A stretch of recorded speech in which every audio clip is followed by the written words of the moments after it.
I've been camping since I was 12 years old, and in all that time, I'd never experienced anything that couldn't be explained. Strange noises usually turned out to be animals. Shadows were just trees moving in the wind. Every scary story I'd ever heard about national parks was just that, a story. At least, that's what I believed before I spent one night at Campsite 14. It happened 2 years ago during a weekend trip to a remote national park in Colorado. The ranger station was nearly empty when I arrived, and the woman behind the counter looked surprised that I was checking in so late. She handed me my permit, circled Campsite 14 on the map, then hesitated for a moment. If you hear someone outside your tent after dark, don't unzip it unless you can clearly see who it is. I laughed, assuming she was trying to scare first-time campers. She didn't smile. Instead, she simply wished me luck and watched me leave. By the time I reached my campsite, the sun had almost disappeared behind the mountains. The forest was beautiful, with towering pine trees surrounding the clearing and a small creek flowing nearby. I cooked dinner, built a small campfire, and spent an hour staring at the stars. It was peaceful, almost too peaceful. Around 10 that night, I crawled into my tent and quickly fell asleep. A loud crunch woke me sometime after midnight.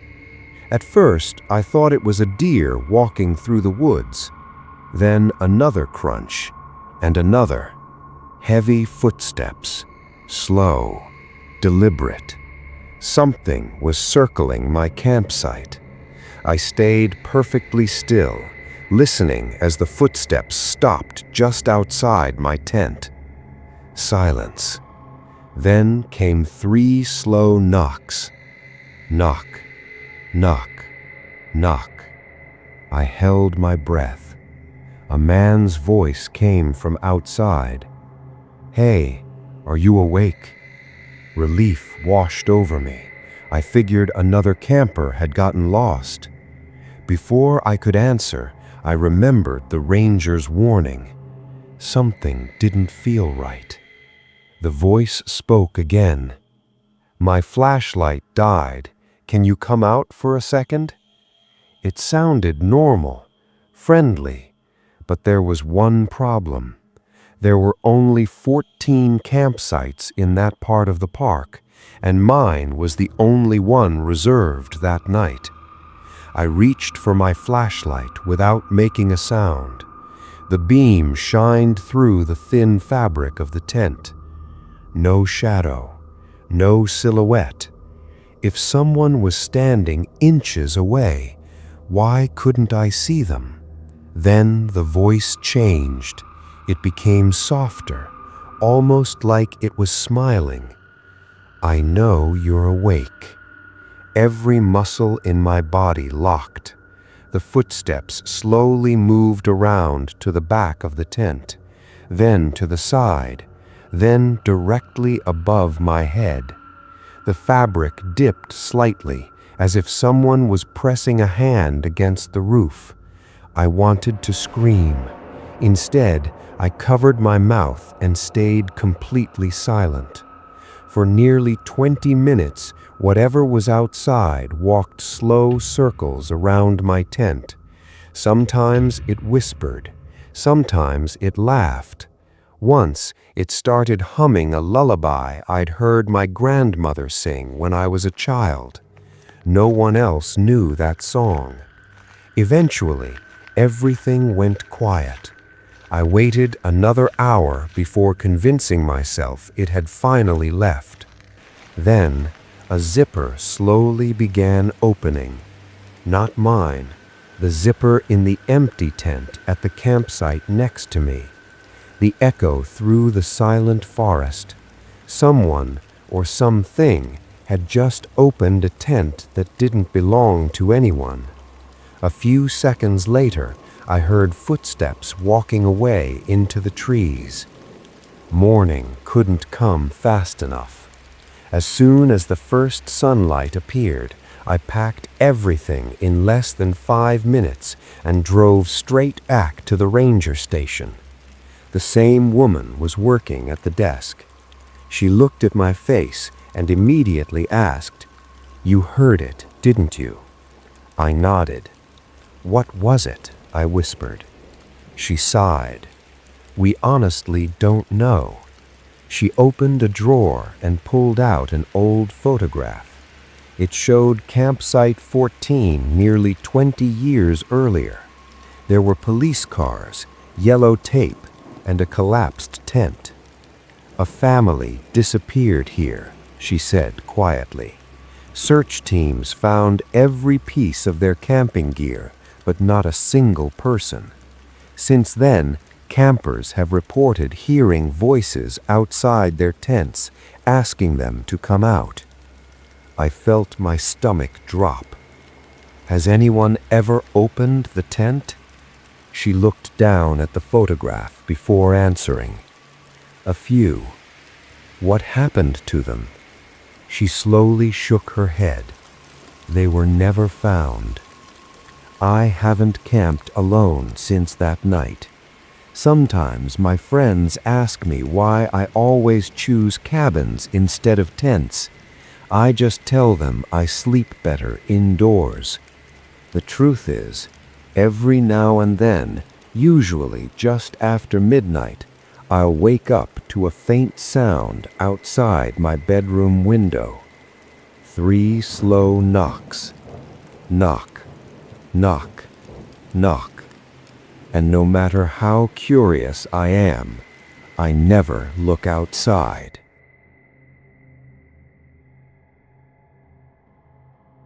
I've always loved exploring places that most people avoid. The older and more abandoned something looked, the more curious I became. That's exactly why I ignored the warning signs when I visited a remote national park in Washington last October. I had planned a simple day hike, but halfway through the trail, I found an old fire lookout tower sitting alone on top of a rocky ridge. It had been abandoned for years.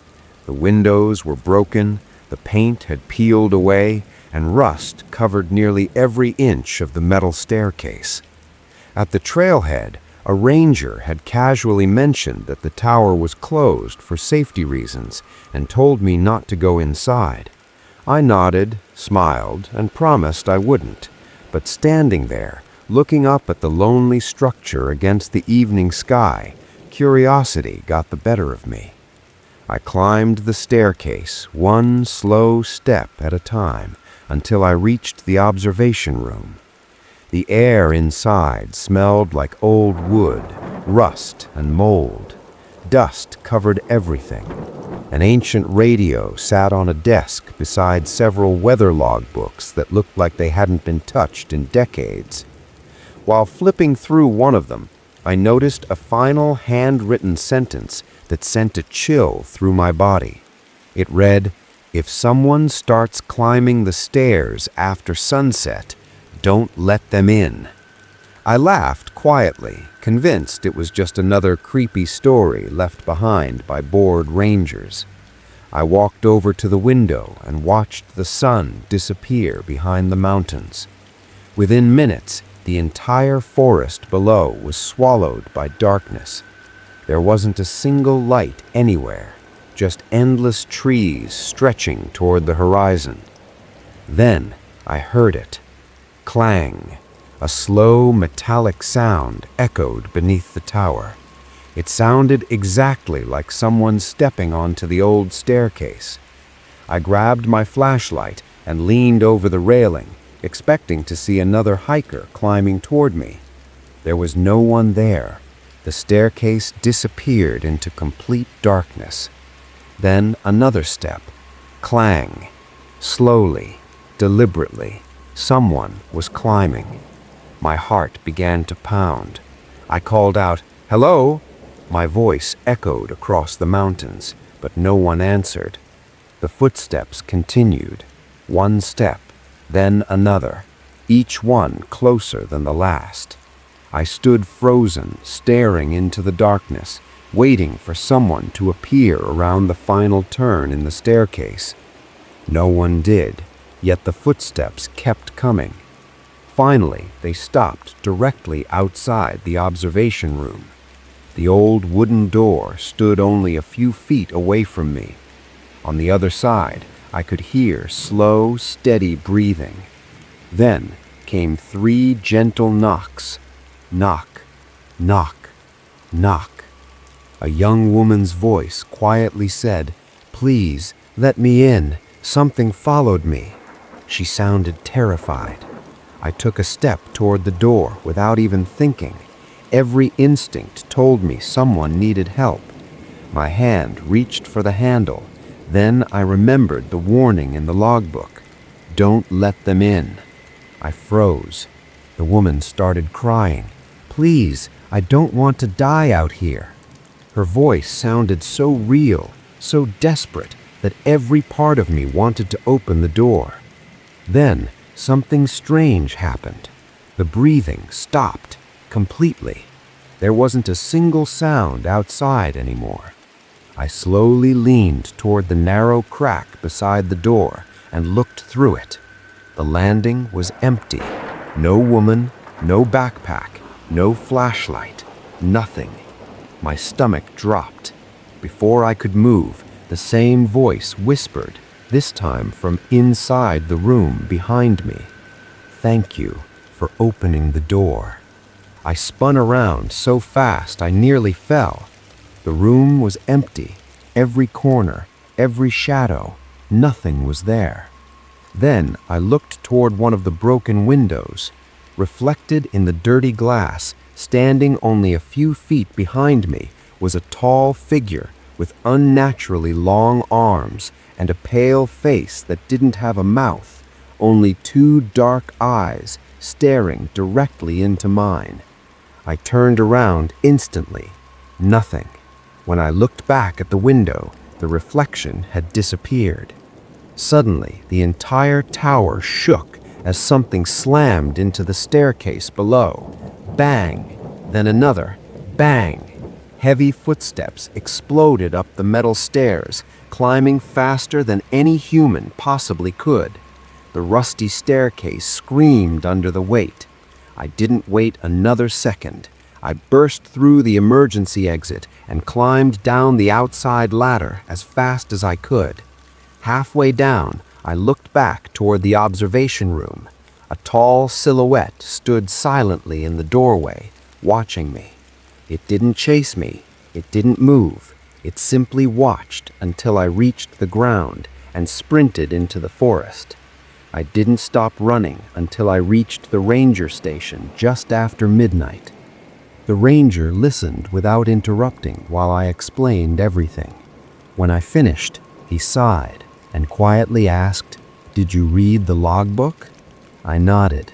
He stared toward the dark mountains outside before saying, "The last fire lookout disappeared from that tower 31 years ago. Search teams found his boots, his radio, and that same logbook.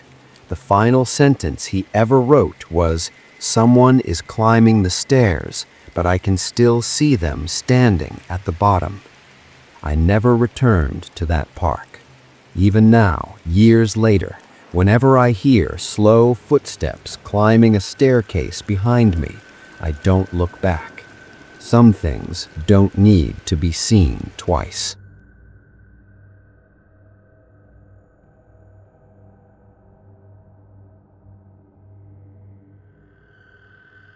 I've visited a lot of national parks over the years, and one thing I've learned is that park rangers are some of the most trustworthy people you'll ever meet. If a ranger tells you a trail is closed, you don't ask questions, you turn around. That's exactly why what happened to me still doesn't make sense. 2 summers ago, I was hiking through a remote national park in Northern California. It was late in the afternoon, and I was trying to reach my campsite before sunset when I realized I had taken a wrong turn. My GPS had lost signal nearly an hour earlier, and every trail around me looked exactly the same. Just as panic started creeping in, I spotted a park ranger standing beside the trail about 50 yards ahead. He was wearing the familiar green uniform, a ranger hat, and a flashlight clipped to his belt. Relief washed over me. I walked over and explained that I thought I was lost. He smiled politely, pointed toward a narrow trail disappearing into the trees, and calmly said, "Take that path. It'll get you back before dark." Something about him felt off. He never blinked, not once. His smile never changed, and even though we were only a few feet apart, I couldn't hear him breathing. I thanked him anyway and started walking down the trail he pointed to. After about 10 minutes, I noticed something strange. The trail became smaller and smaller until it almost disappeared. Thick branches scratched against my backpack, and the trees grew so close together that very little sunlight reached the ground. Then I found an old wooden sign lying face down in the dirt. Curious, I flipped it over. In faded red letters, it read, "Warning, this trail closed after multiple missing persons cases. Do not enter." My heart immediately sank. I turned around, expecting to walk back the way I came, but the trail behind me was gone, completely gone. There was nothing but dense forest in every direction. I pulled out my phone. No signal. I tried using my compass, but the needle spun in circles without stopping. Then I heard footsteps behind me, slow, steady, deliberate. Thinking it was the ranger coming to help, I called out, "Hey, I think I'm lost." The footsteps stopped. No answer. I slowly turned around. About 100 feet away, standing perfectly still between two trees, was the same ranger. He hadn't moved since I last saw him. His smile was exactly the same. His posture hadn't changed. He simply stood there, staring directly at me. Then he slowly raised one arm and pointed deeper into the forest. "This way," he said. His voice echoed strangely, almost as if several people were speaking at the exact same time. Every instinct in my body screamed that something wasn't right. Instead of following him, I took one cautious step backward. The smile on his face grew wider, much wider than any human smile should. Then, without moving his lips, he quietly said, "You're almost there." Suddenly, I heard another voice shouting in the distance, "Don't follow him." I spun around and saw another ranger running toward me through the trees. This one looked exhausted. Sweat covered his face, and his uniform was dirty from pushing through the brush. He was waving both arms frantically. "Get away from him," he yelled. I looked back toward the smiling ranger. He was gone. There wasn't a sound, not even footsteps. It was as if he'd never been there. The real ranger reached me a few seconds later, breathing heavily. Before I could ask a single question, he grabbed my arm and pulled me back toward the main trail. Neither of us spoke until we reached the ranger station just before sunset. Once we were safely inside, I asked who the other ranger was. The room became completely silent. Every ranger standing nearby stopped what they were doing and looked at me. The man who had rescued me slowly removed his hat and said, "You aren't the first person who described him." He walked over to a bulletin board and pointed to an old black and white photograph. My blood turned to ice. It was him, The exact same face, the exact same smile, the exact same uniform. The photo was dated 1968. I whispered, "Who is he?" The ranger looked down before answering. His name was Daniel Mercer. He was a ranger here almost 60 years ago. One afternoon, he disappeared while searching for a missing family. They never found him. I couldn't take my eyes off the photograph. Then, who did I see? No one answered. Finally, another ranger quietly said, "Everyone who follows him disappears." I asked how many people had seen him. The older ranger took a deep breath and replied, "Enough that we permanently closed that trail years ago. We don't tell visitors the real reason because no one would believe us." I left the park early the next morning and tried to convince myself I'd imagined the whole thing. But a week later, when I looked through the pictures from my trip, I noticed something that still keeps me awake at night. One picture showed the trail where I'd first met the ranger. I was standing alone in the frame, smiling at the camera, but deep in the trees behind me, barely visible between two shadows, stood a man wearing a ranger's hat. His face was pale, his smile stretched impossibly wide, and he was looking directly at me. I deleted the picture immediately, but sometimes I wonder if that really mattered, because every now and then, when I'm hiking alone and I feel like someone is watching me from the trees, I remember his voice, calm, friendly, and patient, saying the same 4 words that almost became my last. "This way, you're almost there."